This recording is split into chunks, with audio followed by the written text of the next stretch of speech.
భారతదేశం one border one force అనే ఒక పద్ధతిని పాటిస్తోంది. అంటే ఒక్కొక్క దేశం సరిహద్దులో ఒక్కొక్క విధమైన ఫోర్స్ను పెట్టింది. ఉదాహరణకి India Pakistan, India Bangladesh BSF, India Nepal, India Bhutan Sashastra Seema Bal, India Myanmar Assam rifles. ఇట్లా ఒక్కొక్క బార్డర్లో ఒక్కొక్క టైప్ ఆఫ్ ఫోర్స్ని ట్రైన్ చేసి డిప్లాయ్ చేస్తుంది అనమాట. సో ఈ విధంగా చేయటం వల్ల ఆ ఏరియాలో గస్తీగాస్తున్న సెంట్రల్ ఆర్మ్డ్ పోలీస్ ఫోర్స్ కానీ పారామిలిటరీ ఫోర్స్ కానీ పూర్తి స్థాయిలో ఆ ఏరియా మీద అవగాహన ఏర్పడుతుంది. ఉదాహరణకి ఇండియా పాకిస్తాన్ బార్డర్ తీసుకుంటే సియాచిన్ గ్లేషియర్ లాంటి అత్యంత హై ఆల్టిట్యూడ్ ఉన్న ఏరియా, అలానే మార్షీ ట్రాక్ట్, ఇప్పుడు గుజరాత్లో ర్యాన్ ఆఫ్ కచ్, అదేవిధంగా రాజస్థాన్లో బాగా మండే ఎండలు ఎడారుల్లో. సో అన్ని ప్రాంతాలకు సరిపడే, అంటే అన్ని రకాల ప్రాంతాలు, అన్ని రకాల ఎకోసిస్టమ్స్, అన్ని రకాల ల్యాండ్ మాస్ సరిపడే గస్తీని మనం ఒక్కొక్క ప్రాంతంలో ఒక్కొక్క విధంగా ఏర్పాటు చేసుకున్నాం. ఇది చక్కటి ప్రణాళిక అని చెప్పొచ్చు. కాకపోతే పూర్తి స్థాయిలో బార్డర్ మేనేజ్మెంట్ మీద దీర్ఘకాలిక ప్రణాళిక మనం ఇంకా తయారు చేసుకోలేదు అని కూడా చెప్పొచ్చు. అస్సాం రైఫిల్స్ ఐటీబీపీలో కలపబోతున్నారా? భారతదేశంలో బార్డర్ మేనేజ్మెంట్ అనేది మనం ఇప్పటివరకు కూడా ఒక పూర్తి స్థాయి పద్ధతి ప్రకారం ప్రణాళికతో ఫాలో అవ్వట్లేదు. ఆల్రెడీ ఇప్పటికే మన బార్డర్ మేనేజ్మెంట్ మీద చాలా విమర్శలు ఉన్నాయి.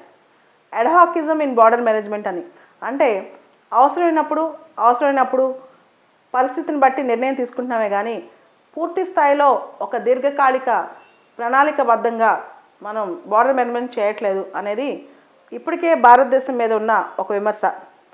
పొరుగునున్న చైనా సరిహద్దు భద్రత మొత్తం ఆర్మీకి అప్పచెప్పింది. ముఖ్యంగా భారత్ చైనా బార్డర్ మొత్తం కూడా బాగా రిఫార్మ్ చేసి పూర్తి స్థాయిలో ఆర్మీ చేతికి అప్పచెప్పింది. ఈవెన్ మయన్మార్,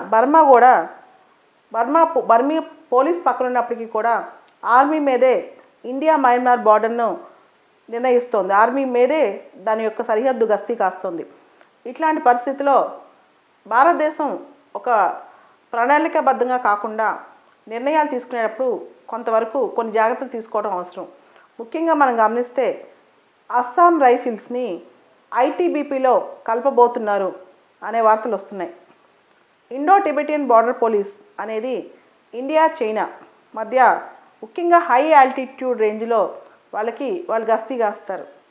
ఇవి ఇంకా సరిపోవట్లేదు, ఈ దళాలు సరిపోవట్లేదు అని చెప్పి 2013లో ఆల్రెడీ ఒక యూపీఏ గవర్నమెంట్ ఉన్న టైంలో ఒక కొత్త ప్రణాళిక వేశారు. మౌంటైన్ స్ట్రైక్ కార్ప్స్ అని చెప్పి 45,000 మంది ట్రూప్స్తో మౌంటైన్ స్ట్రైక్ కార్ప్స్ తయారు చేద్దాం అనుకున్నారు.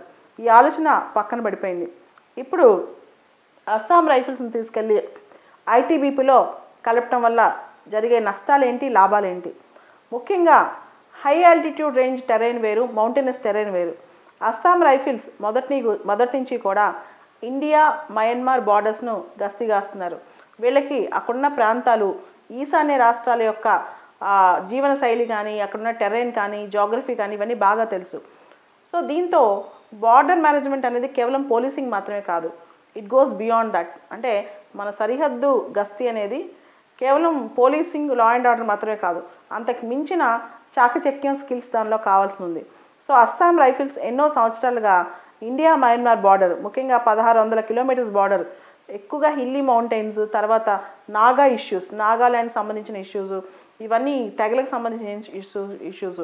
ఇంకా ఇండియా మయన్మార్ బార్డర్కి అటువైపు ఇటువైపు 40 కిలోమీటర్లు అక్కడున్న తెగలు అటు ఇటు తిరగవచ్చు అనమాట. సో ఇక్కడ పూర్తి స్థాయి గస్తీ అనేది వీళ్ళకి అలవాటు అయిపోయింది. ఇలాంటప్పుడు అస్సాం రైఫిల్స్ని తీసుకెళ్ళి ఐటీబీపీలో కలపటం ఎంతవరకు కరెక్ట్ అని చాలామంది ప్రశ్నిస్తున్నారు. అయితే అస్సాం రైఫిల్స్ అనేవి ఆర్మీ కంట్రోల్లో ఉంటుంది. ITBP central armed police force. So central armed police force సంబంధించి ఒక ఆయన ఇచ్చిన సూచన మేరకు సశస్త్ర సీమాబల్, ఇండియా నేపాల్, ఇండియా భూటాన్ సరిహద్దులు గార్డ్ చేసే సశస్త్ర సీమాబల్ లాంటి దాన్ని, ఎందుకంటే అక్కడ హై ఆల్టిట్యూడ్ ఏరియాస్ ఉంటాయి ఇవన్నీ కూడా. సో ఇలాంటి పరిస్థితుల్లో వీటిని తీసుకెళ్ళి ఐటీబీపీలో కలపచ్చు, కానీ అస్సాం రైఫిల్స్ను ఐటీబీపీను కలపడం మంచిది కాదని కూడా నిపుణులు అభిప్రాయపడుతున్నారు.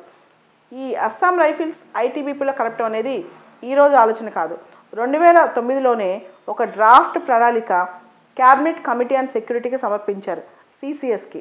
అయితే ఇప్పుడు వరకు కూడా దాదాపు 7 సార్లు ఈ ప్రయత్నం చేశారు. అప్పుడే 2009లో, అంటే 10 సంవత్సరాల క్రితం, ఈ అస్సాం రైఫిల్స్ని తీసుకెళ్లి ఐటీబీపీలో కలపడం అనేది సిసిఎస్ తిరస్కరించింది, cabinet committee on security. So ఇప్పుడు ఖచ్చితంగా కలపబోతున్నారని ఒక వార్తలు వస్తున్నాయి. అసలు ఈ అస్సాం రైఫిల్స్ ఎప్పుడు ఏర్పడింది? అస్సాం రైఫిల్స్ అనేది 1835, 1835లో బ్రిటిష్ వాళ్ళ కాలంలో ఏర్పడింది అనమాట. ఇప్పటికీ అస్సాం రైఫిల్స్కి దాదాపు 1700 గ్యాలంటరీ అవార్డ్స్ వచ్చాయి. రకరకాల యుద్ధాల్లో వాళ్ళు చేసిన సర్వీసెస్ సంబంధించి వాళ్ళకి 1700 గ్యాలంటరీ అవార్డ్స్ వచ్చాయన్నమాట. దేశంలో ప్రముఖమైన యుద్ధాల్లో, ముఖ్యమైన ఇన్సర్జెన్సీ ఆపరేషన్స్లో, చక్కటి ట్రైనింగ్లో వాళ్ళందరూ కీలక పాత్ర పోషించారు.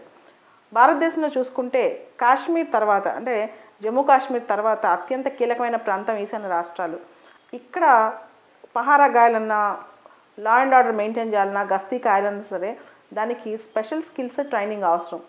సో ఇవన్నీ కూడా అస్సాం రైఫిల్స్కి ఇప్పటికి బాగా అలవాటు అయిపోయాయి. ఇలా మెర్జ్ చేయడం ద్వారా, అంటే అస్సాం రైఫిల్స్ని తీసుకెళ్ళి ఐటీబీపీలో కలిపితే కనుక పరిణామాలు కరెక్ట్గా ఆలోచించి కలిపితే మంచిదని చెప్పి కూడా చాలామంది అభిప్రాయపడుతున్నారు. ఇక్కడ గమనిస్తే ఐటీబీపీ అనేది దాదాపు 3388 కిలోమీటర్స్ ఇండియా చైనా బార్డర్ని గార్డ్ చేస్తుంది. దానికి ఈ ఇండియా మయన్మార్ బార్డర్కి ఎటువంటి పొంతన పోలిక ఆల్టిట్యూడ్లో కానీ టెర్రైన్లో కానీ లేదు. కాబట్టి 2 డిఫరెంట్ వర్క్స్ ఇవి. సో ఇండో టిబెటన్ బార్డర్ని గార్డ్ చేయడం ఒకటి, ఇండియా మయన్మార్ బార్డర్ని గార్డ్ చేయడం ఒకటి. దీనికి 2 డిఫరెంట్ స్కిల్స్, 2 డిఫరెంట్ యాక్యుమెన్షిప్ కావాలి. ఈ రెండింటిని కలిపి ఒకే దాటికి తీసుకొస్తే కనుక